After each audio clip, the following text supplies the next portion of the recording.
Buonasera a tutti, vi do il mio benvenuto, è un grande piacere per me e anche un onore per accogliervi qui in Archivio di Stato per questo appuntamento con la storia. In particolare è un appuntamento con le 12ª giornate della storia. Prima di lasciare la parola appunto alle autorità per il saluto di rito, vi rubo giusto 2 minuti per comunicarvi l'importanza di questa manifestazione per l'Archivio di Stato di Oristano. Non è il primo appuntamento che si svolge qua, anzi siamo già al 3° appuntamento delle giornate della storia e speriamo che ci sia, inauguri una serie lunga, proficua e produttiva.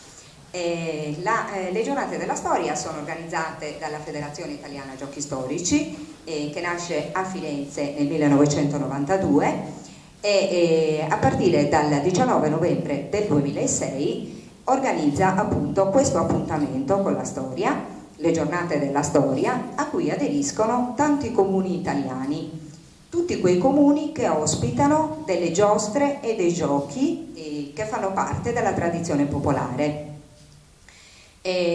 Sono spettacoli unici nel loro genere e di rara bellezza, come può essere la Sardiglia appunto per noi oristanesi.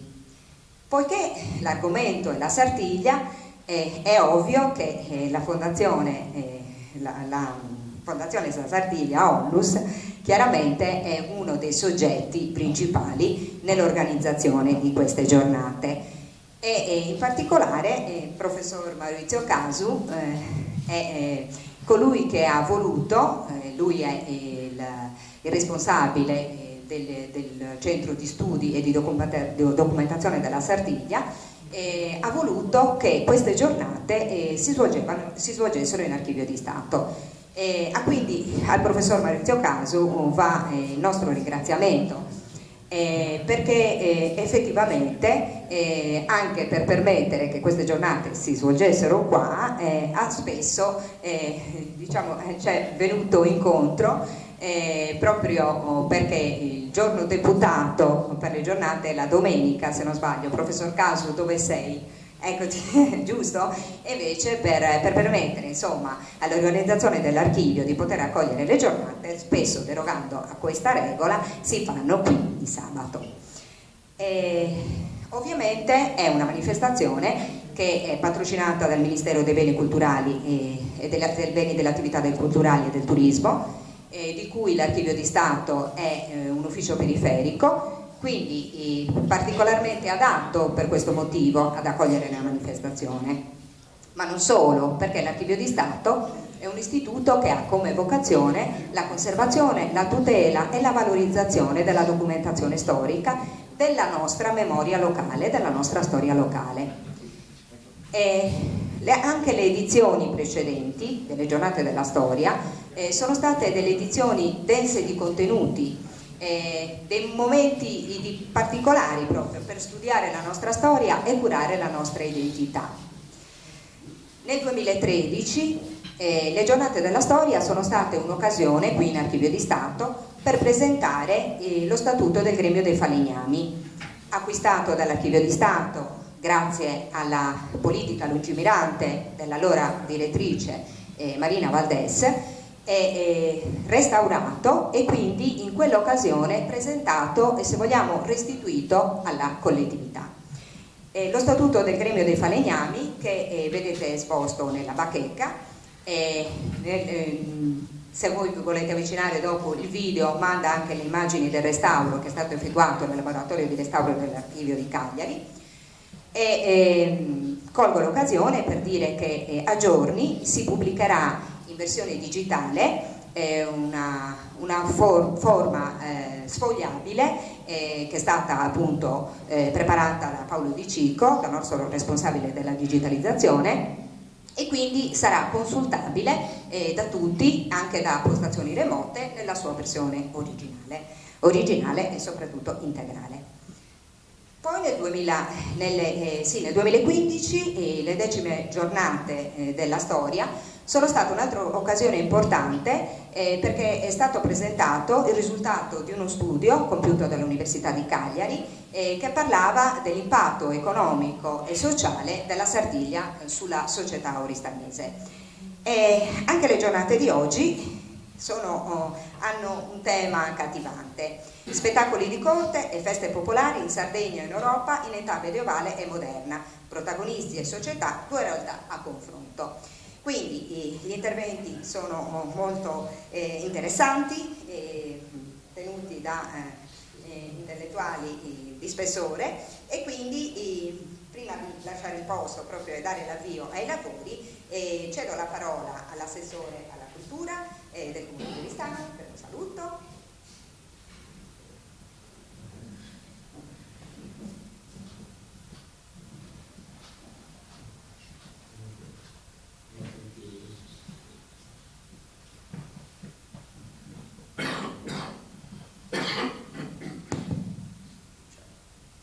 Buonasera a tutti, un caro saluto a tutti i presenti.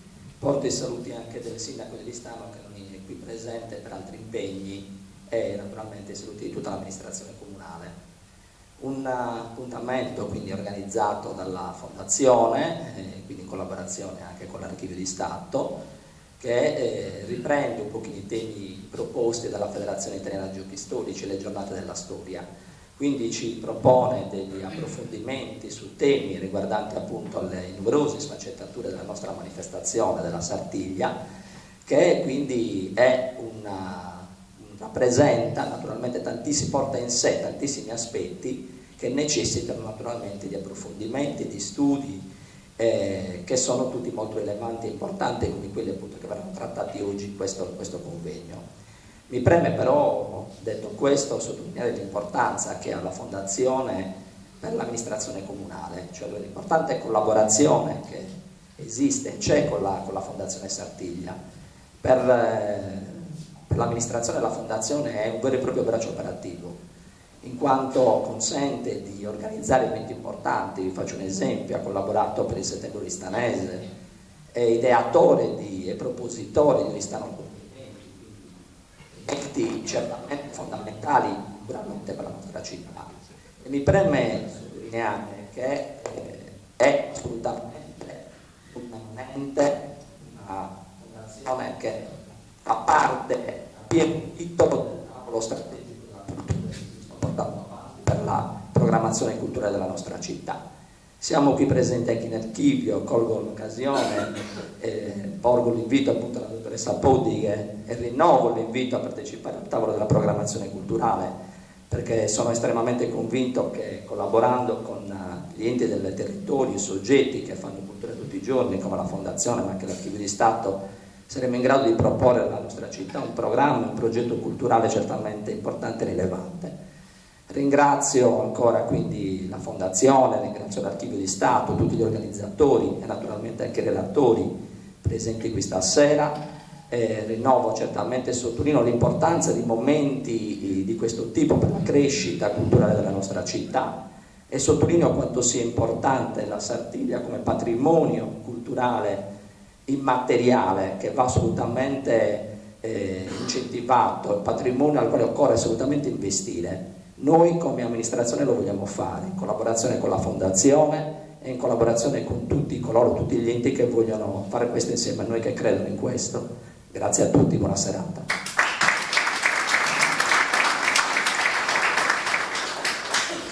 Quindi la parola a Angelo Bresciani, il presidente della Fondazione Sardegna. Buonasera. Credo di conoscere praticamente tutti e che più o meno tutti mi conoscono. Sono presidente della Fondazione da qualche mese, un incarico sicuramente di non poco conto e che siamo intenzionati a svolgere col massimo dell'impegno. Abbiamo deciso di allargare gli orizzonti per quanto riguarda la diffusione di questa manifestazione e soprattutto l'aspetto culturale intrinseco nella manifestazione in se stessa, che spesso o sovente non viene percepito da tutti nella sua intierezza. Il nostro impegno è proprio questo, cercare di far emergere il più possibile nell'animo degli oristanesi che vivono questa manifestazione anche inconsciamente tante volte, sentendola loro identitaria e tutto, ma senza coglierne sovente tanti aspetti o senza approfondire comunque veramente le radici culturali di questa manifestazione. Credo che queste occasioni debbano essere sempre più numerose, vedo che sono sempre più coinvolgenti, ogni volta che ci incontriamo siamo sempre di più. Io ringrazio la direttrice dell'archivio e i relatori che ho avuto il piacere di conoscere solo oggi pomeriggio, perché discutere e parlare di Sardegna io credo che faccia bene alla città e a tutti noi. Oristano credo che sia il palcoscenico naturale, perlomeno in Sardegna, per discutere e trattare questi argomenti. La Sardegna sono tantissimi anni, oltre 500 anni, che si svolge, il che la dice lunga, vuol dire che qualche cosa di più profondo di quello che si vede dal punto di vista carnevalesco c'è dietro, se no la cosa non avrebbe retto in tempi così lunghi. Quindi io lascio la parola a chi tratterà l'argomento con un sentimento culturale ben più profondo del mio e vi ringrazio ancora per essere intervenuti. Grazie Presidente.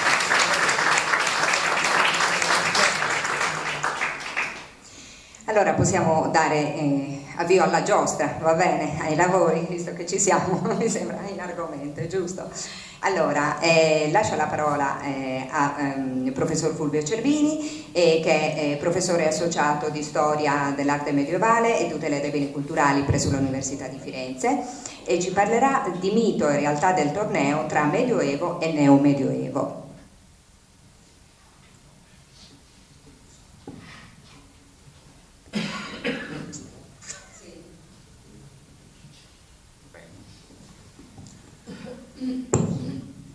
Bene, buon pomeriggio a tutti, grazie a tutti voi naturalmente, ma insomma in particolare alle istituzioni a cui si deve la nostra presenza qui, insomma, la Fondazione della Sartiglia, l'Archivio di Stato di Oristano, il Comune di Oristano, la Federazione Giochi Storici.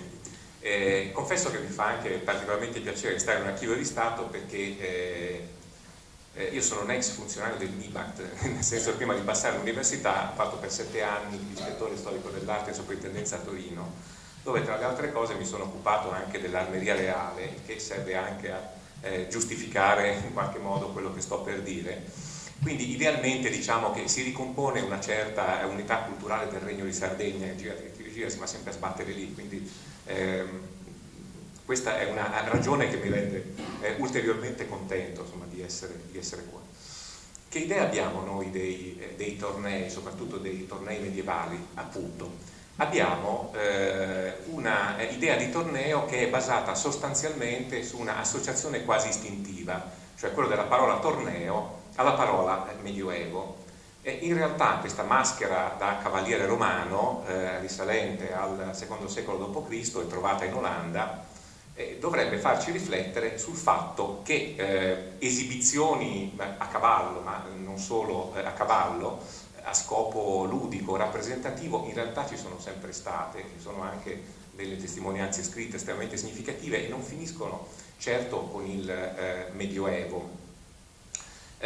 Mi viene anche da pensare che insomma, questo possa essere anche un bel inizio per una conversazione da tenere qui, perché in queste maschere da cavaliere romano si può vedere una sorta di incunabile ideale delle maschere della Sartiglia, così come in tante altre cose. E anzi, io questa cosa ne sono fermamente convinto, cioè penso che ci sia lontanamente il ricordo di qualche cosa del genere, insomma, anche se ovviamente insomma, è passato molto tempo insomma, dall'età imperiale romana, in cui chi portava questa maschera faceva evidentemente delle cose un po' diverse insomma, da quelle che fanno i cavalieri della Sartiglia. Ma poi c'è anche un'attualità, che facciamo un salto di 2000 anni, che è essenzialmente costruita su delle rappresentazioni di torneo. Cioè, che idea abbiamo noi dei tornei medievali in particolare? Abbiamo un'idea che è costruita sostanzialmente dal cinema, il quale a sua volta però ha costruito un'idea di torneo su una rappresentazione del torneo che non è propriamente medievale, ma è ottocentesca. Adesso faccio un piccolo gioco a ritroso partendo da un film molto recente che credo soprattutto il pubblico più giovane abbia abbastanza ben presente, che è un film godibilmente anacronistico, il destino di un cavaliere è il titolo italiano, perché la ricostruzione, insomma, di questo XIV secolo francese in cui si svolgerebbe l'azione è largamente orientativa, per non dire approssimativa. Insomma, questo cavaliere indossa come delle pezze difensive e anche delle armi che non esistevano semplicemente nel XIV secolo. È un film tanto godibilmente anacronistico che perfino la colonna sonora è declinata in termini anacronistici, perché addirittura si usano esplicitamente le musiche dei Queen senza neanche cercare di ricostruire una musica più o meno medievale, pseudo medievale, così come perfino Walt Disney ovviamente ha dato una sua lettura altrettanto godibile dei tornei nel celebre film d'animazione del 73 Robin Hood. In parallelo, diciamo, alla costruzione di questo immaginario cinematografico si è costruito un immaginario di massa anche attraverso le riviste illustrate, attraverso i giochi, attraverso i fumetti. Uno dei più grandi disegnatori di fumetti, ma è riduttivo ritenere un disegnatore di fumetti del Novecento italiano, Sergio Toppi, alla metà degli anni 60 disegnò questi cavalieri per il Corriere dei Piccoli, che altro non erano che soldatini di carta che si potevano ritagliare, e hanno contribuito anch'essi a costruire una idea di torneo, come vedete, estremamente vivace e variopinta. Andando a ritroso, El Cid, come sapete, racconta le vicende di Rodrigo Díaz de Vivar, il condottiero spagnolo vissuto nell'XI secolo, quando sì, i tornei si facevano, anzi i primi tornei di cui si abbia notizia sono già documentati nell'XI secolo, secolo in cui per esempio queste lance non esistevano, così come non esistevano ovviamente queste protezioni difensive del corpo. In realtà il torneo del Cid è costruito secondo una immagine ormai convenzionale di torneo, che dialoga in realtà con altre rappresentazioni meramente cinematografiche dei tornei. Ivanhoe con Robert Taylor del 1952 e soprattutto Le avventure di Robin Hood con Errol Flynn del 1938. Quindi c'è un immaginario contemporaneo costruito dal cinema, che poi va a ricadere anche sulle rievocazioni storiche. Faccio vedere una delle più singolari, insomma, per quelle italiane, il corteo matildico di Quattro Castella, provincia di Reggio Emilia. Questa è una foto d'epoca anche piuttosto gustosa, con degli sbandieratori che in realtà attingono, diciamo, i loro costumi in parte, diciamo, dal cinema dell'epoca, in parte anche da una tradizione interna, no, alla rievocazione. È la rievocazione di un episodio storico che vede protagonista Matilde di Canossa e l'imperatore Enrico V, ecco, non il quarto, quello che è andato a Canossa, ma il suo successore, che conferma i benefici imperiali alla contessa Matilde. La cosa divertente è che questo corteo si svolge ininterrottamente nel 1955, con una interruzione significativa non a caso, perché cade proprio tra gli anni 70 e l'inizio degli anni 80, quindi anni, diciamo, fortemente, come dire, politicizzati e ideologizzati, in cui forse questo tipo di rappresentazione era percepito come un po' al di fuori, diciamo, della logica del tempo. La cosa divertente è che i due personaggi principali sono interpretati da volti famosi del cinema o della televisione. A puro titolo di riferimento vi faccio vedere i personaggi del 64. Avete certamente riconosciuto Alberto Lupo nei ruoli dell'imperatore Enrico V, si riconosce forse non altrettanto facilmente grazie a Maria Spina nel ruolo di Matilde di Canossa, ma si è visto di tutto, insomma, da Ursula Andress a Marco Columbro, ecco, cioè veramente una sfilata di personaggi presi anche dal mondo della televisione, e questo è estremamente significativo. Ma questa è un'immagine significativa anche per l'anacronismo, perché questo Enrico V è vestito in un modo semplicemente assurdo, cioè non ha nessuna pretesa, diciamo, di verosimiglianza filologica. E questo è tra l'altro un tema forte della nostra rappresentazione dei tornei. La nostra rappresentazione mentale dei tornei è una rappresentazione, come vedremo meglio tra un istante, fortemente anacronistica. Noi istintivamente associamo all'idea di torneo nel Medioevo, ma soprattutto associamo all'idea di cavaliere l'idea di un tizio completamente vestito di ferro, cioè l'idea di un cavaliere che non è anteriore al 400, addirittura al 500, no? Secoli in cui si sono fatti peraltro moltissimi tornei. Ma il cavaliere medievale tout court è un cavaliere vestito, come si vede in queste bellissime miniature di primo 300 del codice Manesse, che è una famosa raccolta di componimenti poetici di trovatori, di Minnesänger tedeschi in particolare, riccamente illustrata. Queste sono scene di un torneo come si doveva svolgere all'inizio del 300, vedete le dame che parteggiano per i combattenti dagli spalti di questa specie di castello, in realtà è un palco di legno, e sotto ci sono dei combattenti che se le danno veramente di santa ragione, al di là del fatto che dovessero essere sostanzialmente incruenti, però qualcuno ci poteva sempre rimanere. E qui naturalmente c'è poi il premio concesso al cavaliere, la ghirlanda che la dama presenta al vincitore con tutto il suo corteo, no?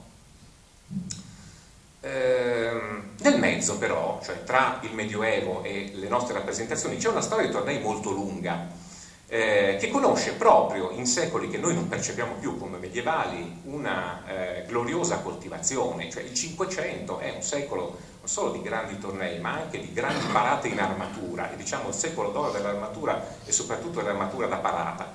È un secolo in cui avviene, il 1 luglio 1559 a Parigi, qualche cosa che in un certo senso sancisce anche la fine ideale di un certo modo di fare tornei, perché il 1 luglio 1559 il re di Francia, Enrico II, viene ferito mortalmente durante un torneo a cavallo alla Barriera, che qui vedete rappresentato in una incisione tedesca dell'epoca. Qui si vede meglio quello che succede, vedete in alto che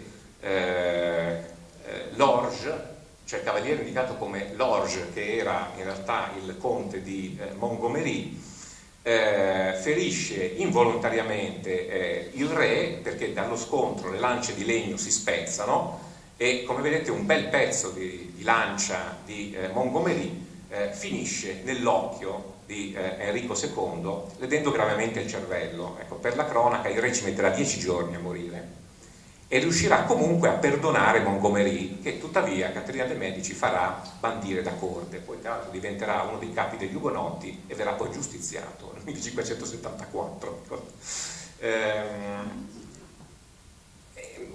Un incidente la cui probabilità statistica, insomma, non lo so, insomma, credo sia oltre 1 su 1 milione, cioè, ogni cura si poneva affinché il cavaliere che affrontava un torneo fosse efficacemente protetto. Quindi i cavalieri che si affrontavano in un torneo erano abbigliati molto più pesantemente di quelli che andavano in battaglia, soprattutto nel 500. Tuttavia, come vedete, qualcosa poteva succedere. Cioè un torneo poteva addirittura determinare le sorti di un regno, oltre che avere, come vedete, una influenza determinante sulla vita di certe persone. Cioè, nel senso che in un torneo qualcuno poteva morire, ma questo succede ancora oggi, una gara automobilistica o una gara motociclistica, d'altronde, quindi non ci dobbiamo, diciamo, stupire. Certo, però che se è il re a fare il torneo, ecco, questi incidenti possono essere ugualmente funesti.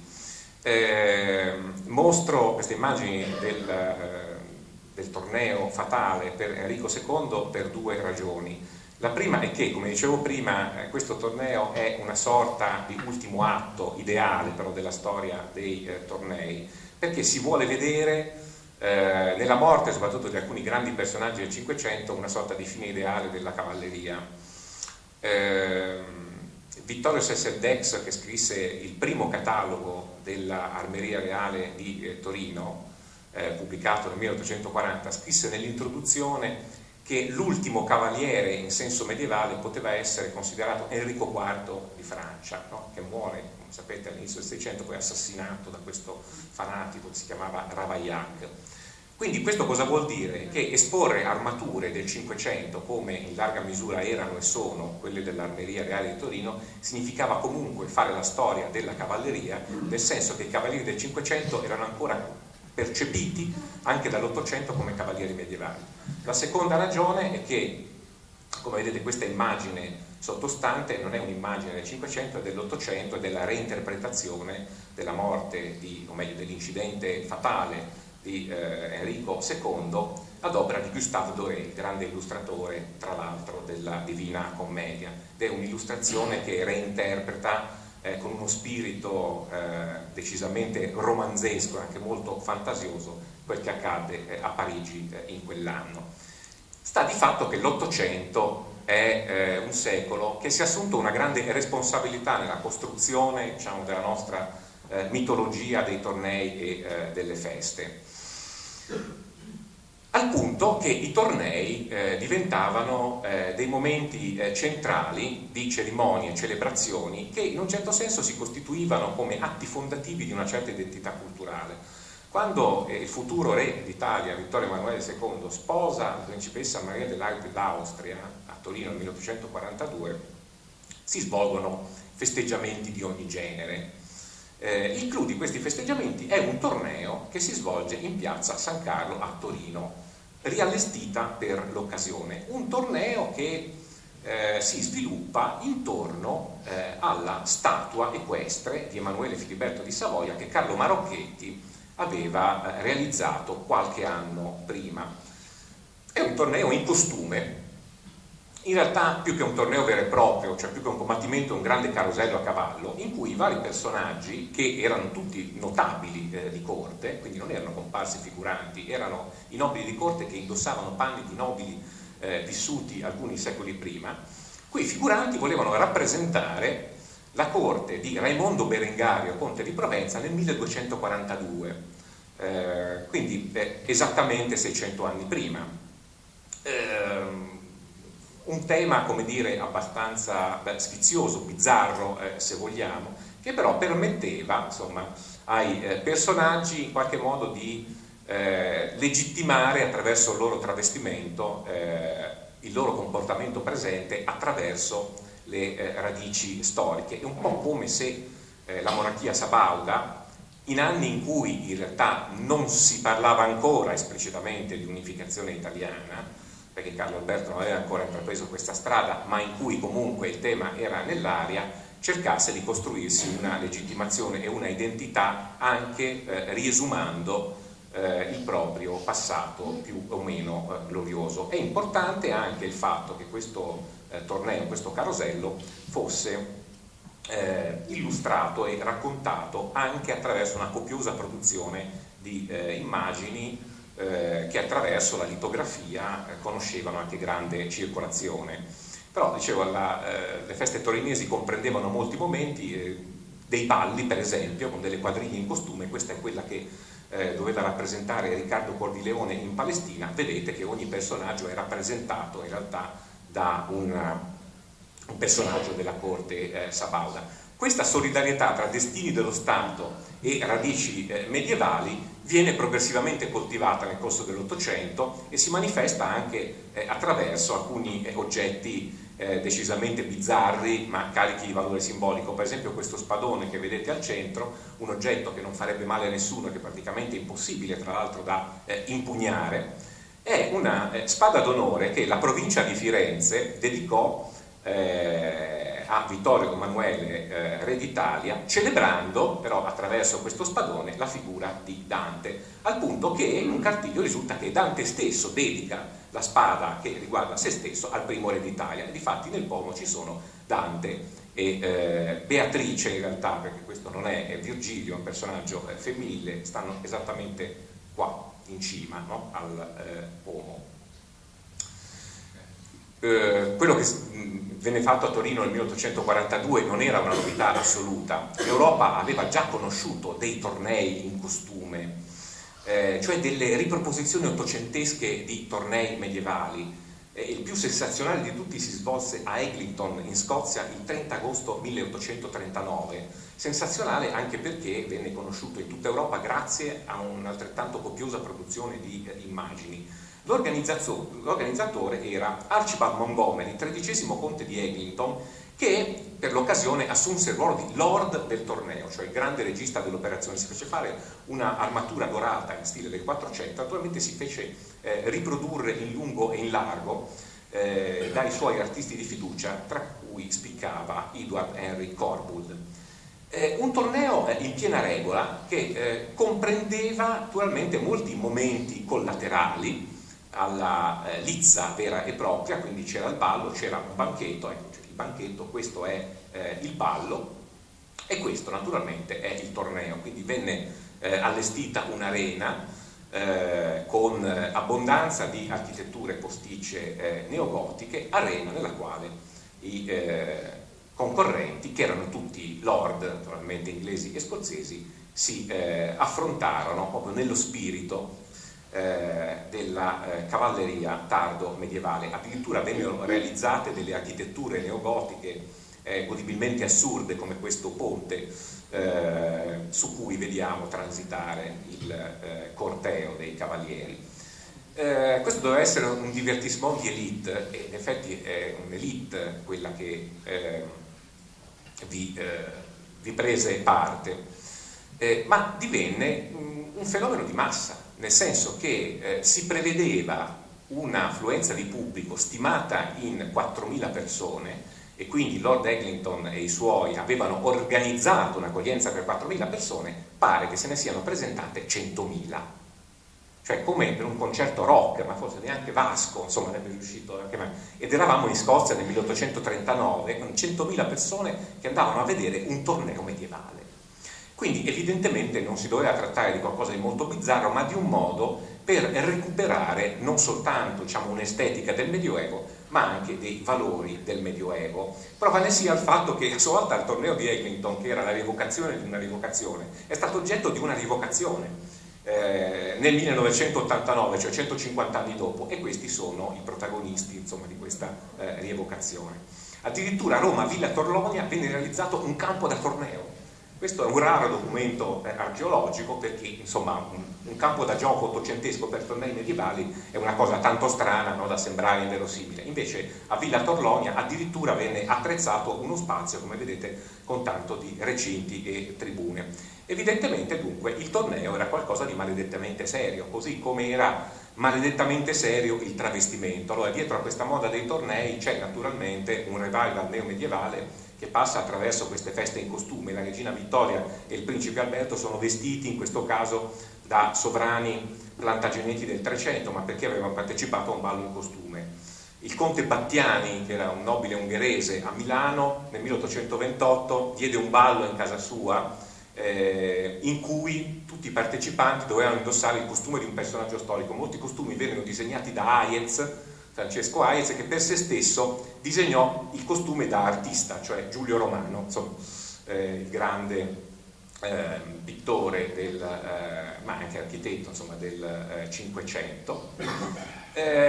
Questa voga poi contagia anche il Regno delle Due Sicilie. Esiste una tradizione medievale ai tornei. Davanti alla Reggia di Caserta, per il Carnevale del 46, si svolse un grande torneo neomedievale, anch'esso illustrato a documenti figurativi come questi, in cui lo stesso sovrano Ferdinando II si presentò vestito così, a questa specie di giostra, che appunto non voleva, era una grande festa, è stata data per Carnevale, e in un certo senso un carnevale lo era, insomma, però non voleva celebrare un singolo evento come quello appunto delle nozze di Vittorio Emanuele a Torino. Però è significativo che anche nel sud e nello stesso torno di tempo ci si ponesse il problema di recuperare il Medioevo in una sorta, diciamo così, di costruzione di una identità attraverso degli eventi fondativi. Certo, il curioso costume di Ferdinando II è un costume molto teatrale. In realtà tutta questa voga dei tornei deve moltissimo a un approccio al Medioevo che è sostanzialmente un approccio teatrale. Pensate che questo Damerino, andato in scena al Teatro Regio di Torino nel 1789, quindi pensate l'anno della rivoluzione francese, insomma questa voga del neomedioevo delle radici antiche, doveva vestire i panni, diciamo, di un generale longobardo, no? Nell'opera Teodolinda, appunto andata quell'anno in scena al Teatro Regio. In realtà è un costume questo che fonde vari elementi proprio delle armature del Cinquecento, e questa era la scena per Teodolinda. Come vedete non ha niente di longobardo in alto medievale, è una loggia tardogotica quattrocentesca che però restituiva una certa idea di medioevo. In realtà il medioevo che va in scena a teatro, il medioevo della lirica, del melodramma, è un medioevo anacronistico e collassato, cioè questa è una delle scenografie, insomma, della Lezzelino sotto le mura di Bassano, quindi un'azione drammatica che si svolge alla metà del 200, ed è una scenografia che mostra praticamente tutti gli stili di tutte le epoche.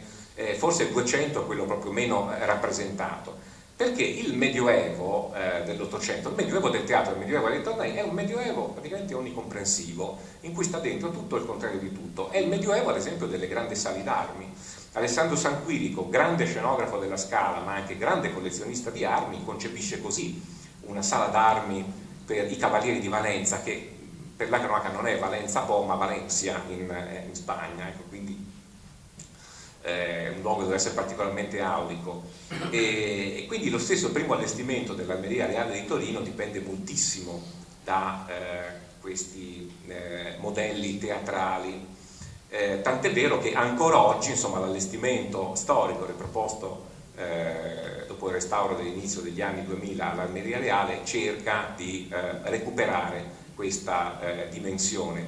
Una foto appunto ottocentesca di questo allestimento e una foto del riallestimento attuale, che dimostra un certo compiacimento, perché questo semplice scudo che vedete qui al centro, dove c'è una croce sul dorso di un leone accovacciato, che oggi passa per essere quello che è, cioè un brutto pezzo dell'Ottocento, passava addirittura per essere nell'Ottocento lo scudo di Goffredo di Buglione, il conquistatore di Gerusalemme nella prima crociata, e venne comprato come scudo di Goffredo di Buglione, uno dei classici bidoni che vennero rifilati a Carlo Alberto, che devo dire era molto di bocca buona da questo punto di vista, cioè aveva un grande gusto estetico, ma si lasciava infinocchiare molto facilmente, cioè lui e naturalmente i suoi emissari, i suoi compratori. Bisogna dire naturalmente che la filologia delle armi negli anni 30 e 40 dell'Ottocento non aveva ancora fatto grandi passi in avanti, era una disciplina che si stava costruendo, quindi questi errori ci potevano stare assolutamente. Però è sintomatico che un'armeria in costruzione cercasse di procurarsi soprattutto lo scudo di Goffredo di Buglione, no? Dietro la voga dei tornei, la voga delle armerie, c'è naturalmente anche un recupero del Medioevo che passa attraverso la grande pittura di storia e anche attraverso il romanzo. La battaglia degli anni, Massimo d'Azeglio, la sete dei crociati di Hayez, si parlava di Goffredo di Buglione, questo è un episodio dell'assedio di Gerusalemme, ma è una straordinaria messa in scena fantasy, perché qui ci sono dei guerrieri vestiti come si sarebbero vestiti dei guerrieri alla fine del 400, all'inizio del 500 e non certo nel 1099. Per tacere del romanzo, il Massimo d'Azeglio che abbiamo visto poc'anzi come pittore è anche l'autore dell'Ettore Fieramosca, naturalmente, quindi del romanzo che racconta la disfida di Barletta, che qui vediamo in una rievocazione del 1903, cioè il manifesto in una rievocazione del 1903, che mostra quindi come l'Ottocento cerchi anche di costruire una tradizione attraverso la rievocazione di eventi più o meno fondativi, che in molti casi sono davvero dei tornei, cioè c'è un recupero ottocentesco di quello che fu a tutti gli effetti un torneo, la famosa sfida tra cavalieri italiani e francesi, ponendo questo torneo alle radici, diciamo, della costruzione di una nuova Italia. Il torneo è percepito nell'Ottocento come un elemento fondamentale per connotare il Medioevo, tant'è vero che quando un grande pittore veduttista americano, Thomas Cole, che viaggiò molto in Europa, anche in Italia, decise di dipingere due quadri che dovevano rappresentare specularmente il presente e il passato, rappresentò il presente come un paesaggio dominato da un castello medievale in rovina, presente e passato in rapporto naturalmente alla percezione del Medioevo, e il passato come lo stesso castello in perfetta efficienza, ai cui piedi cosa succede? Si svolge un torneo che, come vedete, è molto precinematografico, cioè questo sembra veramente lo storyboard illustrato delle avventure di Robin Hood o di Ivanhoe di Richard Thorpe. Hollywood in realtà attinge a questo tipo di iconografia per costruire la sua immagine del torneo. Ma a proposito di atti fondativi, non ci dovremo stupire se l'inaugurazione del Duomo di Firenze, o meglio della facciata del Duomo di Firenze nel 1887, anno peraltro anche del centenario della nascita di Donatello, quindi un anno in cui a Firenze si fecero grandi celebrazioni, non ci si deve stupire se l'inaugurazione viene salutata da un corteo storico in costume che deve rappresentare l'ingresso a Firenze del Conte Verde, quindi di un Savoia del 300, che in qualche modo serviva a celebrare il Savoia attuale.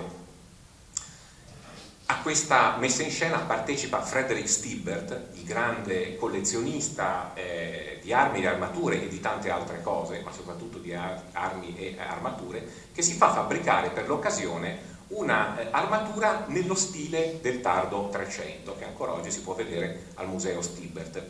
Il che significa che il corteo storico era percepito da Stibbert, come da tutti quelli che partecipavano, come una cosa maledettamente seria e non tanto come un puro divertissement. È lo stesso spirito che ispira la realizzazione del borgo medievale a Torino, che non voleva essere un divertissement, e guai a percepirlo come un luogo così di svago e divertimento, ma voleva essere una specie di manuale di storia dell'arte nella terza dimensione, cioè un modo per recuperare delle radici, una certa identità culturale, valorizzando il patrimonio quattrocentesco del Piemonte.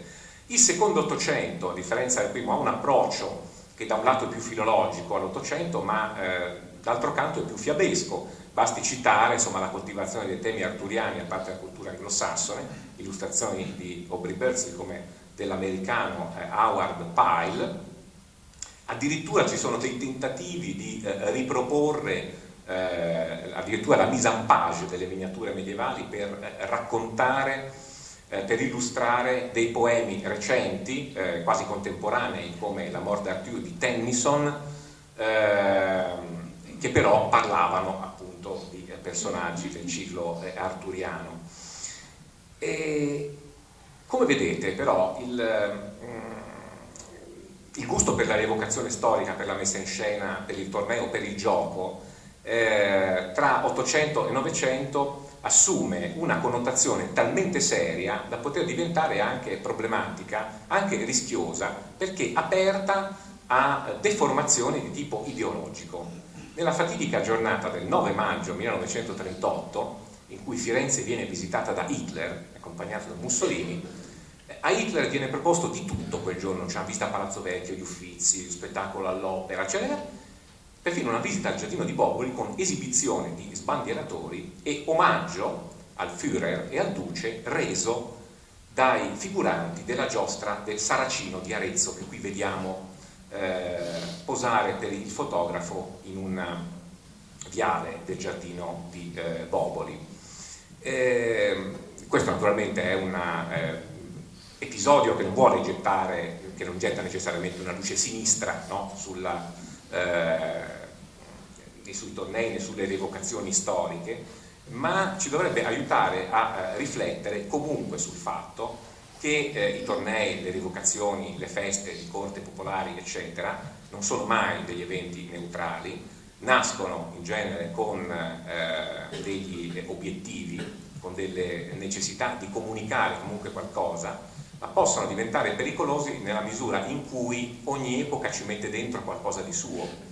Questo può essere fatto positivamente, ma può essere fatto, e in questo consiste il rischio, anche deformando lo spirito della festa per trasformarlo in qualche cosa d'altro, addirittura in questo caso una sorta di atto non proprio fondativo, ma perlomeno di legittimazione di regimi contemporanei che in realtà non amavano particolarmente il Medioevo, soprattutto il fascismo che invece si nutriva della romanità, ma che comunque cercavano nel passato una forma di legittimazione. Questo spiega come mai Hitler potesse venire raffigurato addirittura come un cavaliere tardo medievale da questo pittore di corte, diciamo, nazista degli anni 30. Questo dipinto, come avete notato, è stato sfregiato da un soldato americano nel 1945, si è deciso di non restaurarlo e di conservarlo così. Vedete che sotto l'occhio sinistro di Hitler manca indubbiamente qualcosa, no? Cioè è stato irrimediabilmente danneggiato.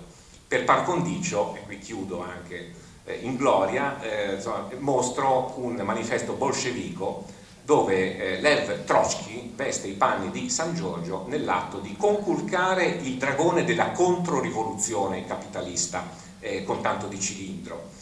Quindi il cavaliere medievale, in questo caso è un santo, è un'immagine in un certo senso intercambiabile, buona un po' per tutte le stagioni, per questo molto pericolosa, e diventa pericolosa appunto nella misura in cui il cavaliere medievale è il protagonista dei tornei, ma anche di tante altre esibizioni, non necessariamente questi, non necessariamente medievali.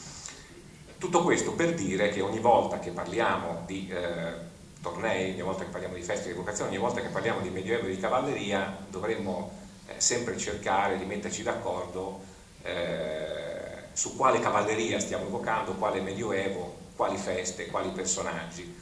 E avere anche una certa consapevolezza del fatto che molto di quello che noi crediamo di sapere del Medioevo di altre epoche è in realtà frutto di una costruzione non dico storiografica ma soprattutto iconografica e culturale in senso lato, che si deve agli ultimi 2 secoli e in particolare all'Ottocento, saccheggiato magari anche involontariamente a piene mani dal cinema e dalla cultura di massa del Novecento.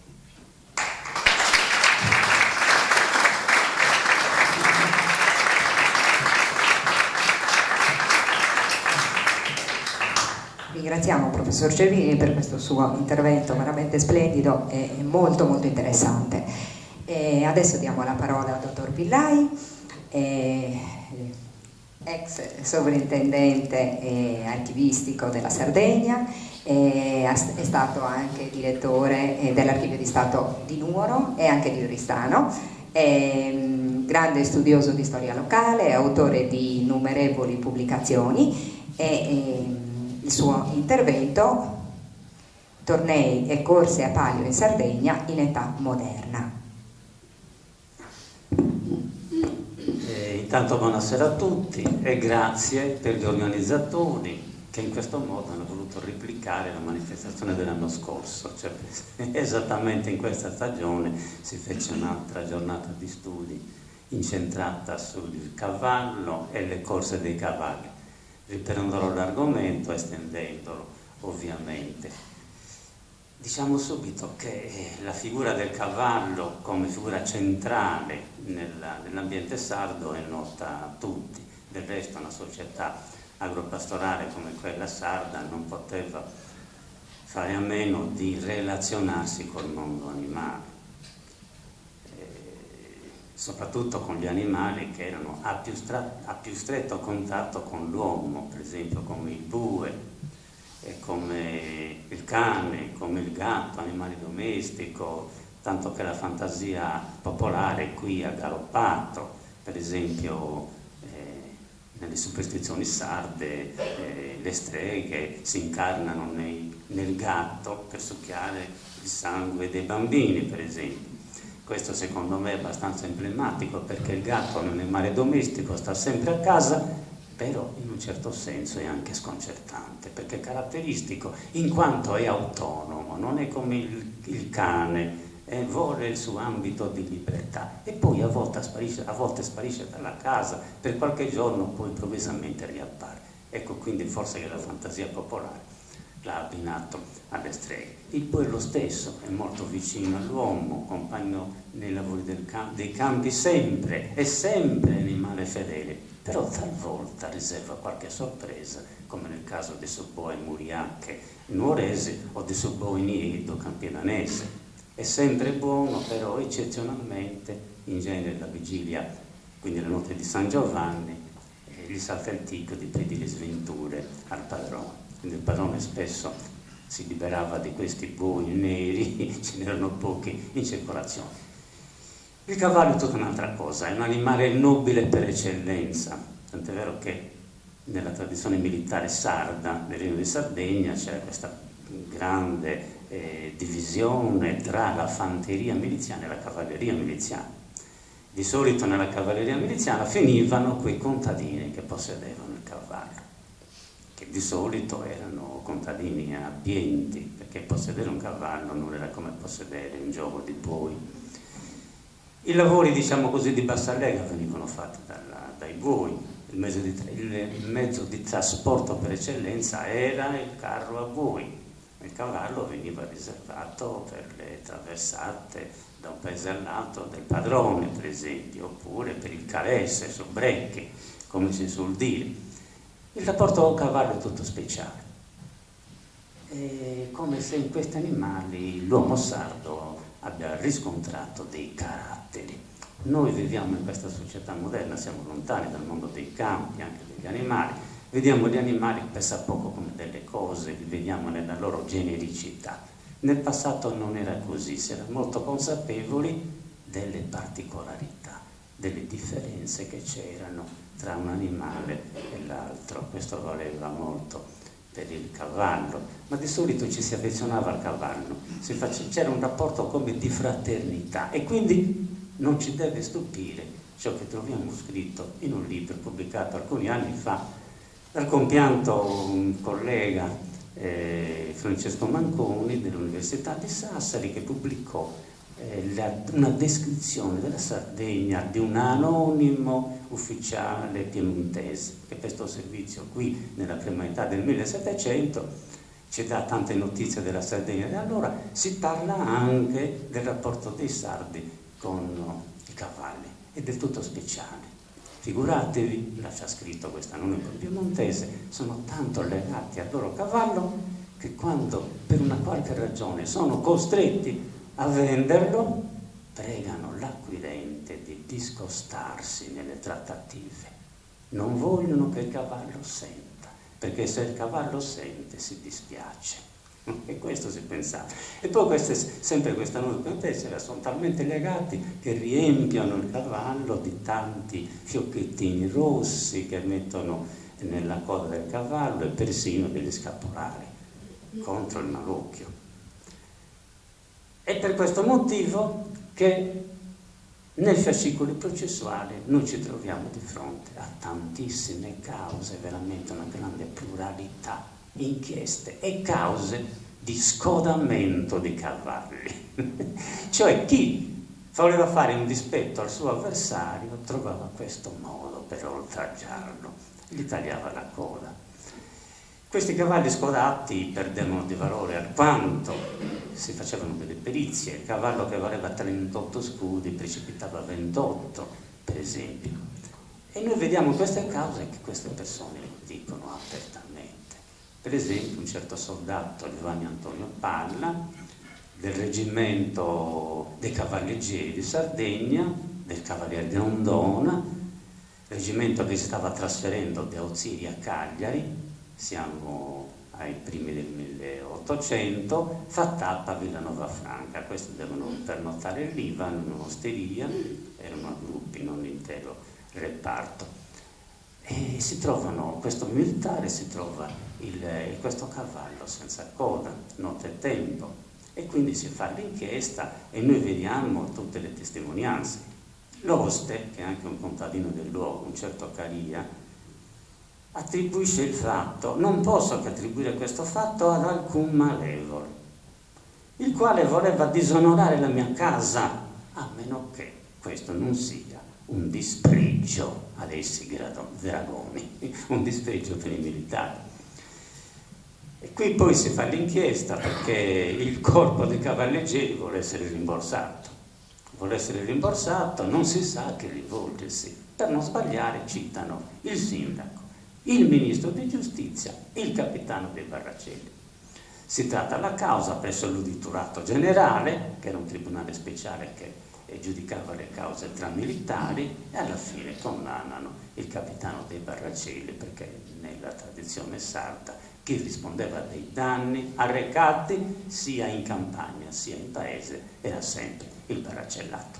40 scudi da rimborsare al corpo, naturalmente con la facoltà per il capitano dei Barracelli di prendersi il cavallo rimasto in sa che valeva meno ed eventualmente di farsi rimborsare da altri. Quindi cause molto, e a volte cause anche molto curiose. Per esempio un contadino, Pietro Ghiani, un contadino di Barummeri, siamo ancora ai primi del 1800, guardate che cosa ha architettato. Poi si ritrova questo cavallo senza coda, malandato, in campagna, e poco prima il contadino aveva fatto denuncia al barracellato di sparizione dell'animale, bisognava avere il rimborso.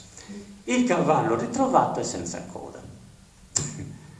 Ai Barracelli viene il sospetto perché ovviamente sono del luogo e conoscono il tizio che ha fatto la denuncia e soprattutto conoscevano e conoscono il cavallo, che era un cavallo veramente malandato, questo cavallo qui. L'individuo era poco temeroso de Dios, difamato del robo de ganado. Il tizio era poco timoroso della giustizia umana e divina e anche sospettato di furti di bestiame. L'animale, d'altra parte, era muy magro, di ninguna utilità, il viejo, malandato e vecchio. Facciamo 2 più 2, sospettano del denunciatore, gli fanno la perquisizione e trovano la coda del cavallo in casa sua. Questo qui aveva architettato questo mezzo per scroccare qualcosa al barracellato, tenuto conto che il cavallo valeva pochissimo, forse doveva valere di più il rimborso delle spese del danno rispetto al cavallo. Il povero contadino è finito in carcere.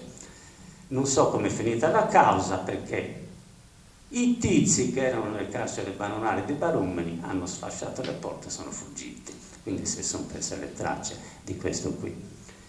Quasi tutte queste cause vengono tutte riportate a questo, un oltraggio per la persona, perché era segno di grande viltà per il proprietario di possedere un cavallo così. C'è un unico caso che ho trovato molto particolare che si differenziava, era un caso venuto a Cagliari nel 1829, dove 2 maioli, categoria particolare di studenti, lavoratori che operavano a Cagliari, un certo Piano di Iglesias e un certo Mameli di Ussana, vengono accusati di aver scodato niente meno che 13 cavalli. Questi cavalli erano ospitati in 2 osterie di Cagliari, di Stampacce, e a un certo punto sono spariti. Si svolge l'inchiesta, questi qui vengono incarcerati, eccetera, eccetera. Risultato: non poteva essere un oltraggio, perché non conoscevano minimamente i proprietari che venivano dal paese. Qui è l'interesse, cioè lucrare su questi crini. Quindi c'erano le questioni più... Quindi ecco, questo fatto della valutazione del cavallo, che vale meno da 38 a 28 scudi, eccetera, ci riporta ancora al rapporto uomo-cavallo. E ancora, sempre l'anonimo piemontese ci dice qualche cosa in proposito, c'è una diversa valutazione dei cavalli a seconda del carattere. Prima ho fatto riferimento ai caratteri. Quali erano i caratteri negativi? I caratteri negativi vengono individuati nei seguenti: il cavallo vizioso, il cavallo malefico, il cavallo indocile. Allora, il cavallo malefico è il cavallo che ha il vizio di mordere e ogni tanto se ne trovano di questi. anche soprattutto certi proprietari terrieri che vengono multati, molto spesso multati perché hanno affidato il cavallo senza avvertire che era un cavallo vizioso, quindi il poveretto che è incappato in quel cavallo si è trovato un morso anche in faccia e anche malamente. Il cavallo indocile e il cavallo vizioso avevano altre caratteristiche. Ecco, l'indocile, lo dice un po' il nome stesso, era colui che non teneva la briglia, si diceva, aveva il vizio di sollevarsi nelle zampe posteriori con grandi salti per disarcionare l'uomo, mentre i viziosi erano coloro che agivano di testa loro, andavano dove volevano e si fermavano quando volevano. Ho trovato un caso molto curioso nell'archivio di Stato che risale al 1815. Questo è veramente curioso. Si svolge una lotteria, come si usava allora, presso il negoziante appatentato, cioè quello che aveva l'autorizzazione a fare queste lotterie. Si mette in lotteria, si vendono i biglietti, cavallo valutato 100 scuri, quindi abbastanza. Ok, lo vince il produttore Antonio Longo, cagliaritano, e si porta a secco il cavallo. Ha avuto la buona avventura, dice il processo, di essere consolato da questo premio, se non che gli basta poco per accorgersi di che tipo è il cavallo, il quale cavallo, se è vero che si lascia raggiungere, si lascia avvicinare bene, no? Insellare bene e montare bene, arrivato a questo punto a Pitticelli, ovvero sia agisce di testa sua. Quando gli si dice di andare a destra, va a sinistra, perché magari gli piace di più quel percorso. Si ferma quando vuole e quando lo si vuole regolare, allora, ecco, le zampe posteriori cerca di disazionare l'uomo. Questo Antonio Longo lo affida un amico per provarlo e questo amico lo prova facendo una gita, un'escursione a Selargius, circa 8 km, una decina di chilometri. E qui lo stesso Nicompini di tutti i colori, è entrato nel paese di Selargius, vede un portone aperto, si precipita lì, perché c'era una bella fonte d'acqua, e lì non se ne è voluto andare, se non quando l'ha voluto lui.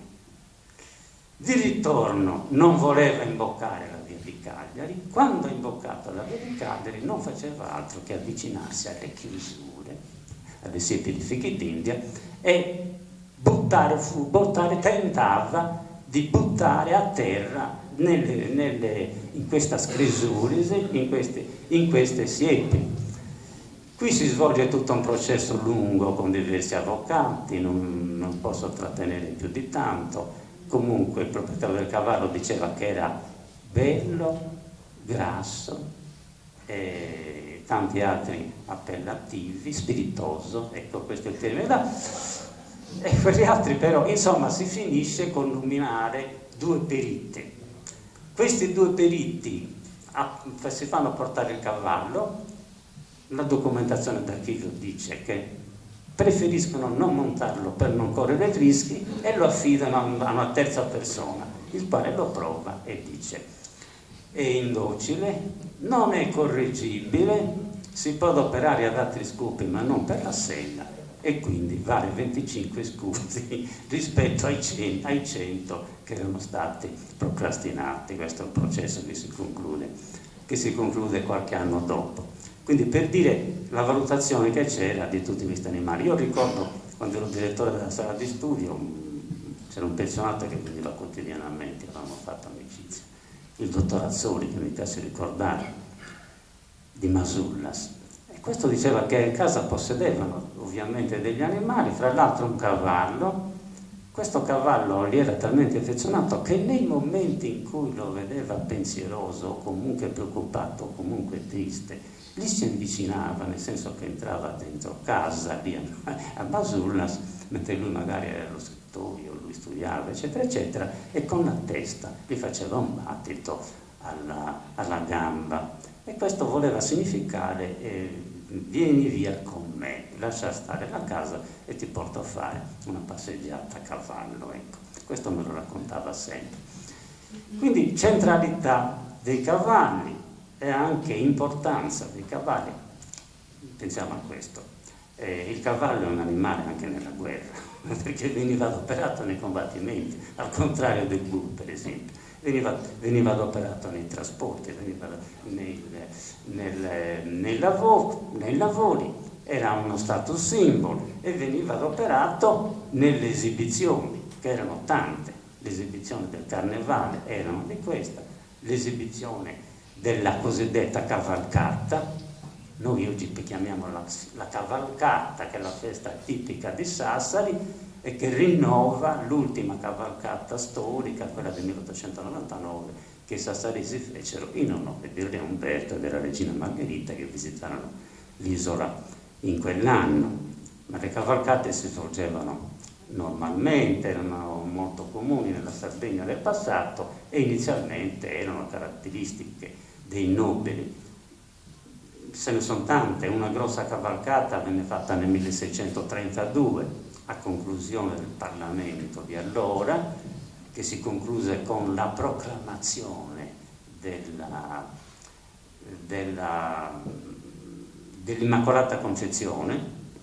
Il dogma dell'Immacolata Concezione è del 1854, molto tardi. Però l'intero ordine francescano e i regni di Spagna, ecco, già praticavano questa credenza di questo dogma, e qui si svolse un Parlamento addirittura nel 1632 che proclamò questo dogma qui. Si concluse con una sfilata di 64 cavalieri, i quali non si limitarono, tornearono anche in quell'occasione, e ci fu anche un carro allegorico rappresentante un drago che lottò contro 2 cavalieri, per esempio.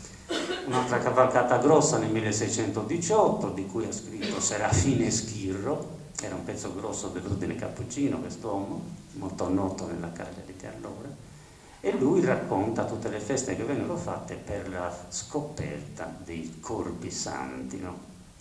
Sancti innumerabiles, il discorso ci porterebbe lontano, non mi posso trattenere. Furono fatte queste grandi feste. Serafine Schirro, che era un cappuccino, dice: mi venne il dubbio se dovessi parlare anche di queste esibizioni mondane.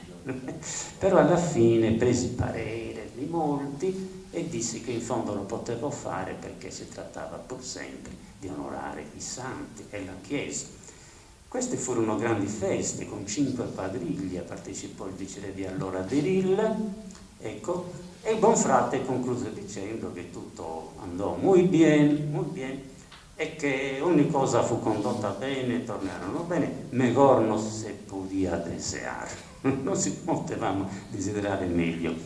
Quindi questi tornei, eccetera. Aspetto curioso sul quale io vorrei intrattenermi è invece questo, perché è scontato che la cavalleria, nella cavalleria c'erano i nobili, è chiaro, la famosa cavalleria francese dei tempi della guerra dei 100 anni, e anche nella cavalleria italiana fino alla prima guerra mondiale, erano tutti i rampolli dei nobili. Anche a Cagliari, in Sardegna era così. Però in Sardegna abbiamo questo fenomeno particolare: si copia dai nobili, quindi vediamo che in quest'arte del cavalcare, dei tornei, delle giostre, c'erano molti elementi di provenienza popolaresca, e in particolare i gremi, cioè le corporazioni di arti e mestieri. È un fenomeno caratteristico della Sardegna, secondo me, questa scoppiazzatura. Voi ricordate la processione di S'Incontro, avviene in tutta la Sardegna, in tutti i paesi della Sardegna. In S'Incontro si incontrano le statue del Cristo risorto e della Madonna, fino ad incontrarsi e ritornare insieme in chiesa con lo scopo di mortaretti. Prima però di marciare insieme, nell'avvicinarsi si devono salutare, ovvero sia si procede a fare 3 inchini. Bene, questi 3 inchini sono copiati dall'etichetta di corte, perché quando si andava dal re di Spagna a corte, chiunque venisse ricevuto dal re intanto si doveva togliere il cappello, e poi prima di arrivare al re doveva fare questi 3 inchini, ecco, piano piano, intervallati, questi 3 inchini. Chiudo parentesi, anche questo di togliersi il cappello era una caratteristica dei nostri paesi. Mi ricordo da ragazzino, in tutte le famiglie si istruivano i giovani e si diceva: quando entri in una casa e soprattutto in una stanza, in un luogo chiuso, ti devi togliere il cappello. Non è come certi dipinti che ho visto, francesi, inglesi, dove i regnanti banchettano, eccetera, e hanno tutto il cappello. Qui da noi era vietato. Alla messa del viceré non si poteva stare con il cappello. Anche questa etichetta di corte. Voi mi direte: ma come lo spieghiamo? Lo spieghiamo così. Io accolgo uno spunto che Francesco Alziatore avanzava e diceva: questi artigiani, in fin dei conti, li troviamo bravi anche nell'armeggiare, nel cavalcare, eccetera, perché nella loro tradizione c'era il famoso esame. E cioè gli artigiani, prima di entrare nel gremio, dovevano sopportare delle prove, affrontare delle prove che erano molto impegnative. Alziatore a questo proposito ricordava le prove delle tribù africane, dei paesi del terzo mondo, dove i bambini, i ragazzini diventano adulti e il diventare adulti, l'essere accolti nel mondo degli adulti, comporta affrontare tutta una serie di prove, anche dolorose, anche impegnative. Fatto sta che i nostri appartenenti ai gremmi erano bravi in tutte queste cose qui. E io vi faccio l'esempio delle feste che furono fatte nell'estate del 1716 a Cagliari, nell'occasione del fasto avvenimento della nascita dell'arciduca e principe delle Asturie. Si fecero tante cuccagne, tanti festeggiamenti, fra l'altro una fontana con 2 rubinetti. Da un rubinetto usciva sempre vino bianco, dall'altro rubinetto usciva sempre vino nero, figuratevi la cuccagna. Però ci furono anche queste esibizioni sportive, chiamiamole così, alle quali partecipano tutti i gremmi, no? Oltre che i nobili. Ecco, i nobili cagliaritani corsero lance e alcancias. Che sono queste cose? Alcancias sono delle palle di terra cruda che usavano in queste esibizioni. Secondo me è un anticipo della pentolaccia, qualcosa del genere. Tutta roba da poco che poteva essere frantumata e che serviva per divertirsi, no? Alcancias, ecco, erano queste qui, e lance sono quelle che usavano loro. Uno dei giochi era quello della bandiera, una maschera difendeva la bandiera contro 12 avversari. Ancora più noto quello della scagnas, chiamato il vargiarette. Questo è molto tipico, è molto diffuso ed era anche un torneo nautico, vi dico come si svolgeva. Qui nel caso dei cavalieri, i cavalieri si affrontavano tra loro armati di una canna, la scagnas, oppure di una verga, diciamo così. E il gioco consisteva nel buttare a terra l'avversario. Era anche un torneo nautico, infatti nella festa cagliaritana di San Simone a Sailletta, cioè nello stagno di Cagliari, si affrontavano le chiatte, i barconi dei pescatori, l'una contro l'altra armati di canne, e il gioco consisteva nel buttare a mare l'avversario. Quindi poi c'era il gioco del gallo, che viene praticato ampiamente da questi gremianti. Il gioco del gallo consisteva nell'appiccare il povero gallo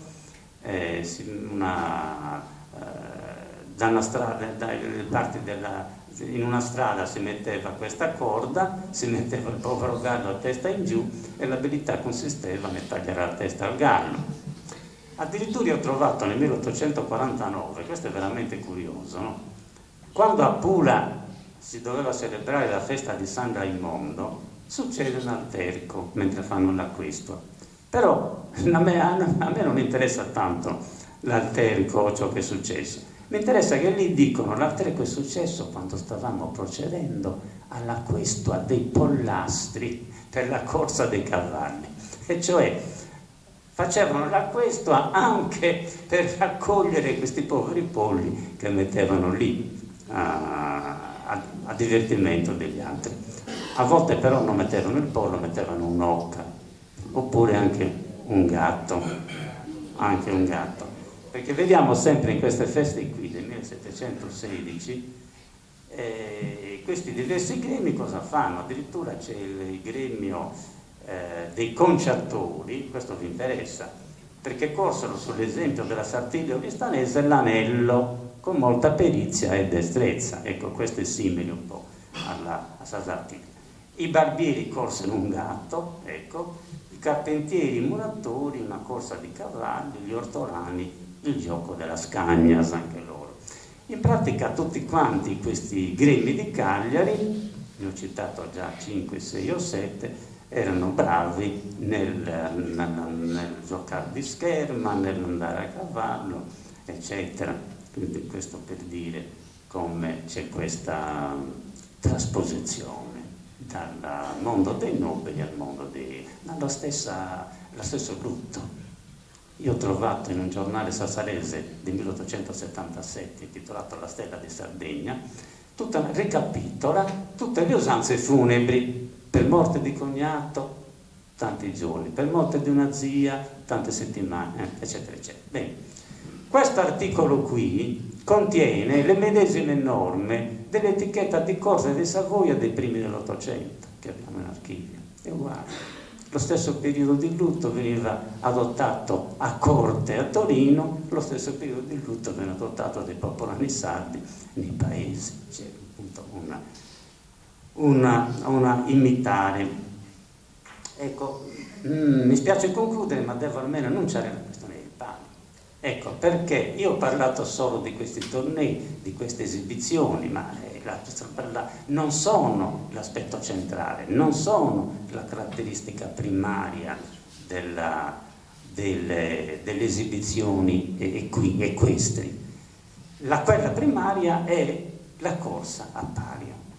Come dice il nome, deriva da pallium, si metteva in palio un bel pezzo di stoffa fine, che era o velluto o seta, no? E queste corse avevano una disciplina particolare. Intanto le cavalle non gareggiavano coi cavalli e i puledri gareggiavano a parte, primo punto. Secondo punto, dovevano avvenire sempre prima del tramonto, altrimenti con il buio notturno potevano incappare in disgrazie. E all'inizio non c'erano delle regole.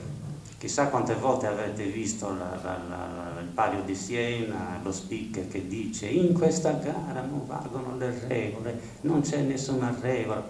Nell'antica Sardegna era così, però i sardi provvidero subito, e provvidero con norme locali, con bandi dei sindaci oppure con bandi dei maggiori di giustizia, prima di avere una normativa generale. No? Normativa generale che si ebbe solo nell'Ottocento, con 2 pregoni famosi, uno del 1 luglio 1838 e l'altro del 15 gennaio 1841, molto importanti. Quello del 1838 disciplina la gara, soprattutto tendendo a evitare i bisticci tra i fantini. E cosa stabilisce? 1. La proibizione dei bastoni, ovvero sia mazzocas, è il nodoso bastone di olivastro della Sardegna, sa mazzocca, proibito. Consentito solo il frustino, proibito picchiare l'avversario, le sanzioni sono la perdita del premio eventualmente guadagnato e 3 giorni di carcere. Poi si prevede di allontanare le corse a palio dal paese, nell'abitato alla fine fecero solo i spariglias, le corse acrobatiche, mentre nella periferia, di solito nelle aie, facevano le corse a palio. No? I premi erano vari, potevano essere primo, secondo e terzo, oppure potevano essere primo, secondo e terzo e primo dei cavalli del luogo classificato, per esempio, anche questa era un'altra regola, e poi c'erano delle regole consuetudinarie.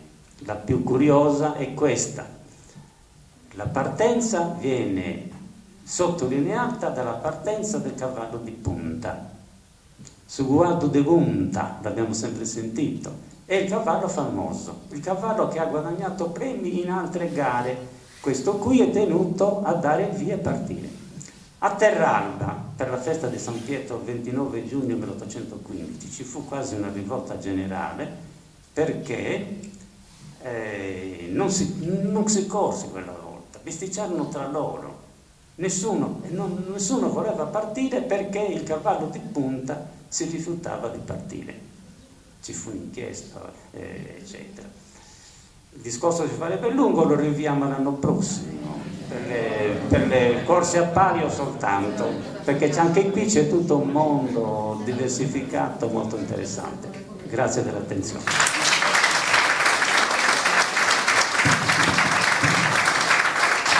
Ringraziamo il dottor Pillai, perché sennò l'anno prossimo non ha più niente da raccontarci, quindi insomma il tempo è tiranno. I contadini quartesi quando smontano esti andi lassai a crapuru. Allora, siamo arrivati all'intervento di professor Casu, grande sartigliante e quindi protagonista di questa giostra. Allora, professor Casu, questa Sartiglia è più spettacolo di corte o più festa popolare? Tento questa risposta insieme a voi con questo percorso. Allora, ok, forse se spegniamo almeno queste, qualche immagine la vediamo più chiara. Intanto buonasera a tutti, grazie direttrice dell'ospitalità anche quest'anno, è un vero piacere e grazie a tutti. Allora, spettacoli di corte e feste popolari in Sardegna e in Europa in età medievale e moderna, protagonisti e società, due realtà a confronto. Io riprenderò alcuni elementi sia trattati dal professor Cervini e anche dal professor Pillai, cercando di fare una sintesi veloce, anche una visita guidata, così mi piace definirla, per capire un pochino cos'è la nostra Sartiglia, se è uno spettacolo di corte o se è una festa popolare. Dalle cose già dette da chi mi ha preceduto, da questi davvero illustri relatori, forse avete già intuito la risposta. È una giostra, la Sartiglia, quindi come definisce l'etimologia del termine, si tratta di arrivare a uno scontro, a un incontro. In questo caso noi cogliamo un bersaglio che secondo l'etimologia del termine Sartiglia era un anello, e poi il nostro anello si trasformerà, come vediamo, in una stella. Non sappiamo quando esattamente, però già dal 1722 è una stella. Ma è una corsa all'anello come tante altre corse all'anello che si corrono in Italia, le più famose, quella di Narni, Ascoli Piceno, Foligno, nel 300, nel 400, un po' la datazione, quella dei tornei, quelle dei caroselli e delle giostre, la data professor Cervini, famosa la giostra del Saracino che abbiamo visto nelle foto novecentesche di professor Cervino che rievocano una giostra trecentesca. Dante stesso cita le giostre e i tornamenti degli Aretini nell'Inferno, nel canto 22esimo, e quindi attestate nel 300, riproposte anche successivamente nel 1535, sicuramente documentata una, e poi 1931. Abbiamo delle date che però non seguono una certa continuità. Ecco, da subito chiedo di tenere presente questo aspetto. Tutte grandissime manifestazioni, famosissime, che però hanno delle date ben precise, si sono svolte per festeggiare alcuni avvenimenti importantissimi, però non ce ne sono tantissime, se non quelle che poi a partire dall'età fascista vengono riproposte e a partire da quella data ogni anno viene svolta. Se pensiamo alla giostra del Saracino, se pensiamo alle Quintane di Foligno, di Ascoli Piceno, sono tutte rievocazioni che hanno 50-60 anni, con documentazione trecentesca, seicentesca, un'interruzione di 2 secoli, per poi riproporsi definitivamente, continuativamente, a partire dall'età del fascismo. Abbiamo parlato dell'Italia comunale e dell'Italia medievale.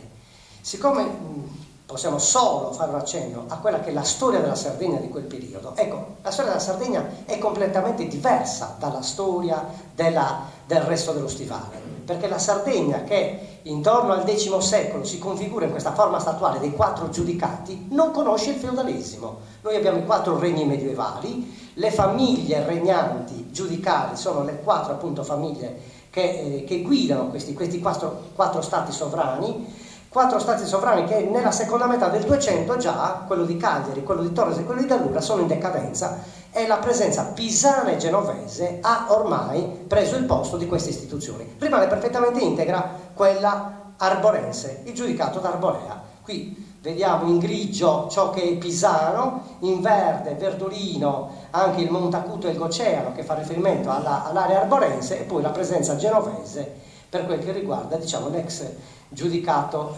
di Torres. Se non che, no, ho fatto dei danni, se non che se noi pensiamo che la nostra fortificazione è della fine del 200, quindi siamo in guerra con gli altri giudicati ancora in quella fase, quindi ecco perché la nostra città merita di essere fortificata, ma nel 1323 inizia la conquista catalano-aragonese dell'isola. Nel 1392 il nostro giudicato è ancora vivo e vegeto ed è la fase in cui Eleonora pubblica, emana la Carta dei Logu, ma le sorti del nostro quarto giudicato evolvono verso la fine con la battaglia di Saluri e nel 1420 finisce definitivamente anche il giudicato d'Arborea e inizia il marchesato di Oristano. 1478 battaglia di Macomer, finisce anche il marchesato di Oristano. Perché questa brevissima parentesi? Per pensare a quale nobiltà abbiamo in Sardegna, perché se noi abbiamo detto che chi partecipa a questi eventi, a queste giostre e a questi tornei è la nobiltà, noi che tipo di nobiltà abbiamo a Oristano, abbiamo in Sardegna? Ecco, l'ultima nobiltà che abbiamo, considerata quella la famiglia giudicale e quella del marchesato, quindi gli Alagon, non ci sono altre famiglie nobili, diciamo.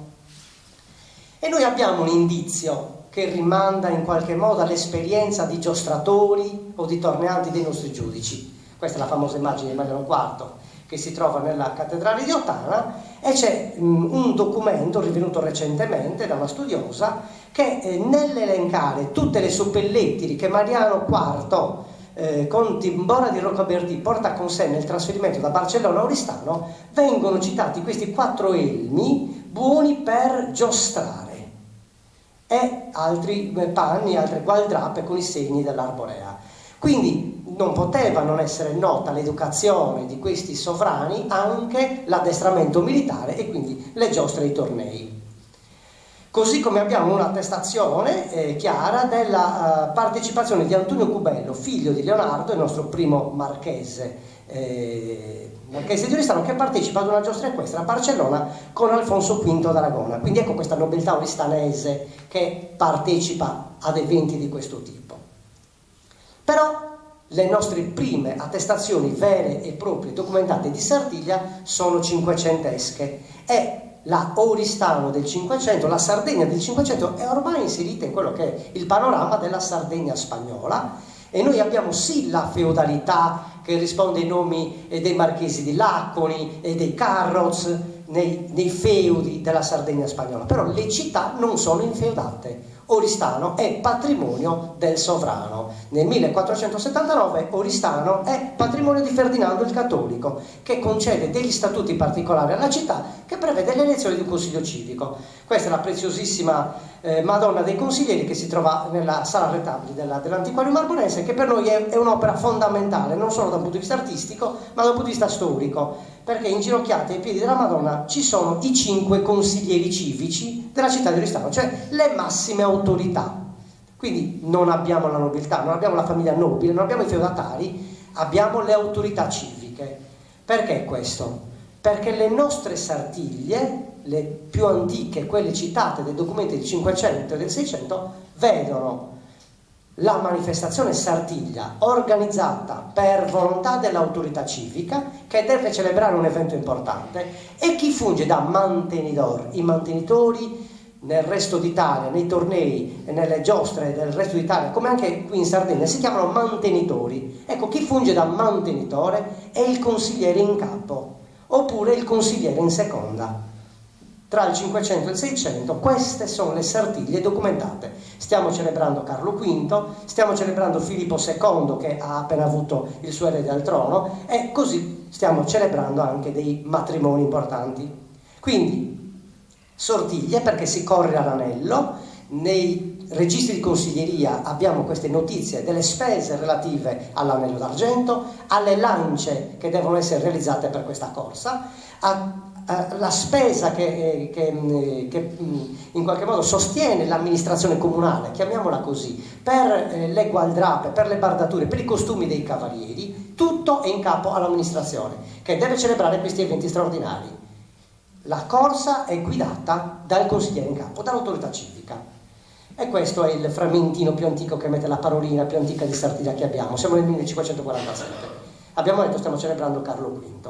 Tutte le altre Sartiglie celebrano, come dicevamo, nascite, matrimoni oppure celebrazioni in onore di sovrani che vengono incoronati o anche feste di santi patroni. Noi ne abbiamo una nel 1615 che richiama proprio l'arrivo in città delle spoglie di Sant'Archelao, le reliquie di Sant'Archelao, di quello che potrebbe essere questo santo locale, rinvenute nel 1611, vengono traslate da Fordongiano Sauristano e quindi vanno accolte con una cerimonia solenne, e quindi una Sartiglia anche per quello.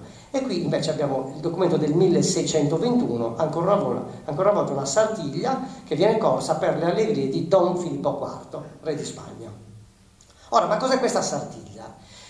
Nel 600 e nel 700 la trattatistica su tutto lo scibile è proprio materia, diciamo, della letteratura del tempo, e noi ci siamo rifatti a questo studio di Claudio Francesco Mestri, che ha fatto questo trattato sui tornei e sui caroselli, dove ci dice espressamente che mentre il popolo può cimentarsi, e in occasione del carnevale, nelle corse che citava il professor Pillai, corse dell'occa, della gallina, del gatto e dell'agnello, quindi il popolo può cimentarsi in questa tipologia di corsa, la corsa all'anello è una giostra propria della nobiltà e dei gentiluomini. Noi abbiamo tutta una serie di regolamenti di giostre dove il primo articolo è sempre questo: che nessuno per qualsivoglia pretesto possa entrare in giostra che non sia nobile. Quindi questo status di nobile è imprescindibile, non ci si può dare alla giostra all'anello se non si è nobili.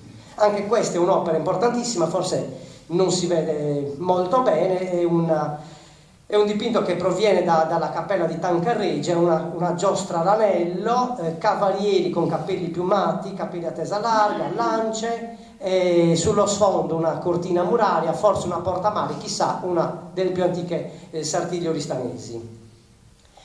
Che cosa festeggiavano in città? Quali tipologie di manifestazioni questi venivano fatte in città? Allora, tra il XVI e il XVII secolo Sortiglias si parla proprio di corsa all'anello. Tra il XVIII e il XIX secolo cambia già qualche cosa. Cambia qualche cosa però nella continuità. Io ci tengo a sottolineare questo aspetto. Noi non abbiamo un'interruzione netta, lunghissima, perché ci siamo fermati nell'ultimo scorcio del 600 con i mantenidores e con le autorità civiche, e già nel 1701 abbiamo il coinvolgimento dei gremi. I gremi che ha citato il professor Pillai, che noi troviamo in tutte le città regie, quindi non mancano Oristano, e sono 7 quelli di Oristano. Ecco, dal 1701 l'autorità civica, che continua a deliberare e a finanziare questi eventi, chiama però a partecipare come attori protagonisti di questi eventi i gremi, le maestranze. Queste maestranze si cimentano sempre nelle stesse tipologie di corsa, e in particolare i figoli che corrono gli Alcansas, e fra un po' vediamo di che cosa si tratta esattamente, i contadini che corrono alla stella, quindi non abbiamo più la corsa all'anello ma abbiamo la corsa alla stella, prerogativa dei contadini, sempre, e sempre in tutti gli avvenimenti che vedremo i contadini quando partecipano corrono alla stella, i figoli corrono alle Alcansas, i falegnami invece corrono con le lance e anche con le pariglie, mentre fabbri, muratori, sarti e conciatori partecipano semplicemente mascherandosi. La maggior parte delle volte sono mascherati alla turca. Questo elemento della mascherata dobbiamo tenerlo ben presente, fermo restando che siamo sempre e solo nei mesi di giugno, luglio e agosto, non sono mascherate di carnevale. Un altro trattato importantissimo è quello dei fratelli Nicola e Luigi Santa Paolina, che io ho consultato per vedere esattamente le tipologie di giostre, perché nel terzo libro si parla delle cavalcate del carosello, delle battaglie finte, dell'incontro, della giostra all'anello, quindi da qui abbiamo tratto diversi spunti, e dopo aver citato Menestrier anche i fratelli Paolina, ecco che ci parlano della festa del carosello. E che cos'è questo carosello? Si adopera in essa, il quale non è altro che, quindi il carosello non è che una palla fatta di creta della grossezza di un uovo grosso di gallina, ovvero di un pomo piccolo, essendo anche fatto sulla similitudine di questo, ma vuoto dentro e sbuffato dall'una e dall'altra parte. Di questi se ne fa buona provvisione, quale deve essere portato in un cesto da un servitore per servirsene. Come si dirà? Allora, praticamente ci sono diverse pariglie di cavalieri. Vado un pochino più veloce perché vado direttamente all'immagine per farvela vedere, perché questa è la giostra del carosello. Allora, viene fatta da diverse pariglie o quadriglie. Questa è la giostra del carosello che è rappresentata in questa opera seicentesca di Bologna. Pariglie o quadriglie di cavalieri, i primi armati di uno scudo e gli altri da dietro, anche questi vestiti alla turca, che lanciano queste palline di creta sugli scudi, ma anche da terra c'è chi lancia queste palle di creta sugli scudi. Queste palle di creta si rompono e naturalmente beccando gli scudi e questo dà in qualche modo grande divertimento a chi assiste, anche perché poi questi che hanno gli scudi, dopo che si arriva alla meta, dovranno rincorrere gli altri che nel frattempo si sono armati di scudi, perché questi lanciano le alcansas, queste sono i caroselli, le palline di creta, e questi si dovranno difendere. Piccola parentesi, agli oristanesi, magari a quelli che hanno qualche sardiga alle spalle più di me anche, che immagine vi viene, dottor Bresciani, di questi lanciatori? Arance, non c'entrerà nulla, non lo so, però noi abbiamo una certa tradizione, quella sì popolaresca, che fa riferimento a questo lancio di arance su delle pariglie, ma lo approfondiremo un'altra volta. Sugli spettacoli di corte citati dal professor Pilai non mi soffermo, quelli seicenteschi di Cagliari, dove però questo autore seicentesco, Ottavio Gentili, corrispondente ordinario da Napoli al duca di Mantova Ferdinando Gonzaga, segnala che il carnevale vi fanno maschere, balli, giostrano al saracino, corrono all'anello, vi fanno tornei con livree ed altri passatempi alla grande. Commedie non se ne fanno. E quindi comunque c'è questo Seicento barocco che vede questi numerosi eventi. Ma torniamo a Oristano. In rosso le Sartiglie attestate durante la Sardegna spagnola, diciamo.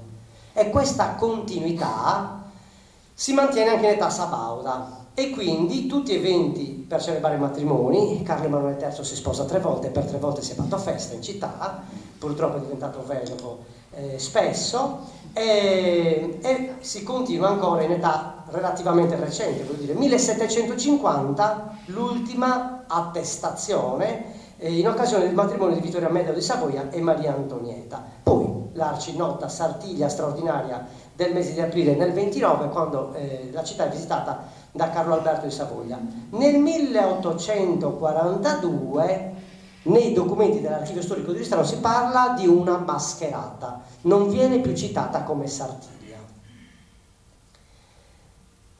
Questo è il documento del 1722 che richiama la corsa alla stella, Los Labradores corriendo alla Estrella, i falegnami con le lance, gli alfareros, l'Alcansas, e l'ho voluto ripresentare perché, attenzione, guardate la scansione, domenica, lunedì e martedì.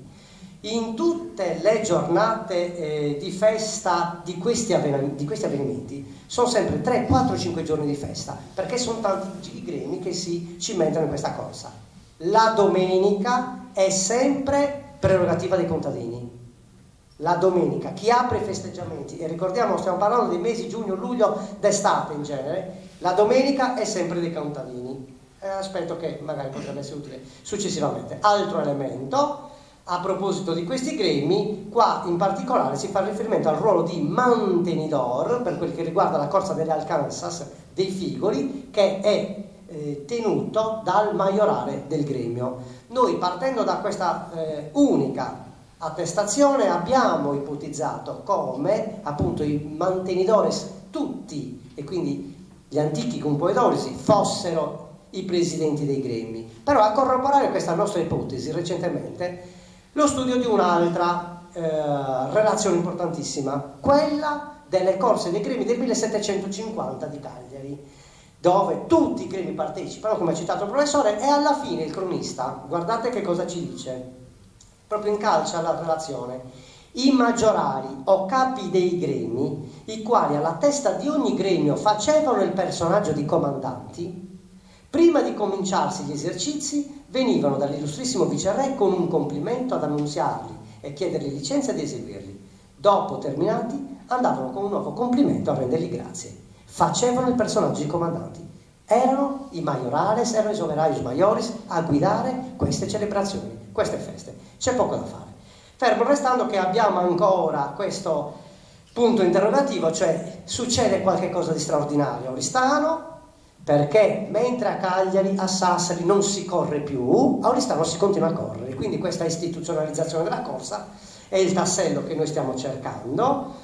E quindi cosa succede dal 1750 al 1807, quando quella famosa visita pastorale cita la Sartiglia di Carnevale dei Gremi, una visita pastorale del 32 che però rimanda a quella precedente di Monsignor Cisternes de Ublites, che chiede al gremio dei contadini di in qualche modo limitare un po' le spese per la corsa di Carnevale. Quindi evidentemente nel 1807 già si correva a Carnevale la Sartiglia. In questo frangente siamo davvero impegnati nello studio di questo famoso lascito del canonico Dessì. Anche grazie all'aiuto dell'Archivio di Stato abbiamo rintracciato un documento prezioso che ci parla di questo chiuso, di questo terreno che nel 1883 il gremio dei contadini cede ai fratelli Mameli, però noi non sappiamo da quando questo chiuso detto canonico Dessì il gremio lo possedeva. Ricordo che la tradizione orale vuole in questo lascito del canonico Dessì quella donazione che avrebbe dovuto in qualche modo sostenere le spese per l'istituzionalizzazione della corsa di Carnevale, però non sappiamo esattamente chi è questo canonico Dessì, quando ha fatto questo lascito. Fatto sta che nel 1815 il qui presente Andrea Sanna ha già dimostrato che il gremio possedeva già questo chiuso detto canonico Dessì, però siamo ancora alla ricerca di questo aspetto. Una cosa è certa: in questo lasso di tempo passiamo dalla sortiglia celebrativa guidata dai mantenidores alla sartiglia di Carnevale al comando e ordine del sommastro Componidori. Così ci è piaciuto citare il bando della Sartiglia. E cosa cambia? Intanto cambia il titolo del capocorsa: mantenedor, cavallero incaricato di mantenere la giostra e i tornei. E il compoidori, abbiamo detto, il compoidori quelli che compone. No, è un titolo ben preciso che ha una sua origine militare di età romana. Ha citato il Cid Campeador, proprio il professor Cervini prima, e il Campi Doctor era un titolo militare di età romana, citato da Giovanni Battista Spotorno in questo trattato, e ho voluto segnalarvi anche diverse iscrizioni che citano questa istituzione, quindi questo cavaliere che aveva un ruolo particolare nell'esercito romano sino al III-IV secolo d.C. Quindi l'istitutore ha cambiato il nome del capocorsa, ha cambiato il teatro della corsa, perché si correva sempre di fronte al Palazzo di Città, sino al 1750, tutte le attestazioni. Il Palazzo di Città, ricordiamo l'attuale ufficio tecnico, Piazza Eleonora, si correva sempre qua. E invece noi adesso corriamo di fronte al Palazzo Arcivescovile e alla Cattedrale di Oristano. Mi piaceva citare Francesco Benigno, che è un docente ordinario di storia medievale all'Università di Macerata, dove questo docente si è cimentato particolarmente nello studio del cerimoniale dei reali di Spagna e dei viceré di Sicilia, dove si sottolinea che queste cerimonie si svolgono in uno spazio pubblico e una volta individuati i soggetti, ovvero come si usa dire gli attori storici che le animano, restano da definire le caratteristiche dell'ambiente in cui operano, la forma di quella sorta di palcoscenico cittadino che ospita le rappresentazioni del potere. Lo spazio urbano non è però uno spazio neutro, uno spazio libero e aperto al movimento dei suscitati soggetti, chiesa, consiglio, nobiltà e città, ma uno spazio controllato e vincolato, animato e attraversato da logiche e sfere di influenze. Noi siamo passati dalla piazza di Città, spazio pubblico istituzionale, alla via della cattedrale, al palazzo arcivescovile. Non è un dettaglio. Altra citazione che mi piaceva inserire, questa del 1811-1813, Francesco d'Austria d'Este, che viene qui in Sardegna perché pensa di rubare il posto a Carlo Alberto nel trono, diciamo. Di carnevale girano molte maschere per le strade, ma niente di bello. La sera di ballo ve ne sono anche ai balli di teatro, anzi le signore non nobili dovrebbero essere tutte in maschera e ognuno per mascherarsi deve avere il biglietto di licenza dalla piazza che si paga. Quindi chi non è nobile qui sì che deve mascherarsi, deve camuffarsi. Lì dopo pranzo della festa in Cagliari e a Sassari si fanno le corse a cavallo in maschera in una contrada di un sobborgo. Sul selciato spesso 2 o 3 corrono a cavallo tenendosi per mano. Vi concorre molto pubblico, ma spesso accadono disgrazie. E poi cita le altre feste, i pali che citava il professore, non in maschera, e quasi in ogni villaggio si fa la festa a qualche santo, perché il palio segna la festa di tutti i villaggi. E questa è una delle carte che si trova nel Voyage in Sardegna di Della Marmora, e quindi il viale San Michele, vero professore, dove si correvano appunto per carnevale a 3 o a 4 le pariglie di carnevale a Cagliari. Ma secondo me perché è uno spettacolo di corte la Sardegna? Lo è intanto per la tipologia della corsa. Abbiamo detto la corsa all'anello, non potevano partecipare tutti. Lo è per i protagonisti, le autorità civiche prima, i gremi che vengono chiamati, il teatro della corsa. Abbiamo detto che è un luogo istituzionale, e il cerimoniale della corsa. Forse un po' diversa può essere la definizione delle pariglie, forse questa può essere una festa popolare, perché il teatro è sempre fuori dalla città murata, e per citare il nostro famoso anonimo ottocentesco, quando dopo che ci fa il resoconto della corsa all'anello ci dice che allora col tamburo in testa vanno tutti assieme sul sobborgo a fare le corse a simpressata, vale a dire abbracciati a 3, a 4, a 5 fanno le loro scurribande. Allora quando qui il nostro anonimo ottocentesco parla di sobborgo, ecco, non vorrei che pensasse a Subrugu. Perché? Perché noi abbiamo le pariglie attestate in via Aristana Arborea, via Solferino e via Mazzini. Sono tutte strade fuori dalla cinta muraria, e il fatto che il corteo della Sartiglia necessariamente debba passare sia la domenica che il martedì, all'inizio della manifestazione e alla fine, quindi subito dopo la vestizione, subito dopo le pariglie, nella via Aristana, secondo me un segnale ce lo dà. Non vorrei che fosse l'antico teatro della corsa alle pariglie, potrebbe anche essere. Protagonisti comunque i cavalieri, un cerimoniale molto più semplice, così come la tipologia della corsa. Ecco, secondo me se possiamo annoverare le ardie e i pali e le corse e le pariglie tra le feste popolari a cavallo, la Sardiglia propriamente detta è una cosa nobile.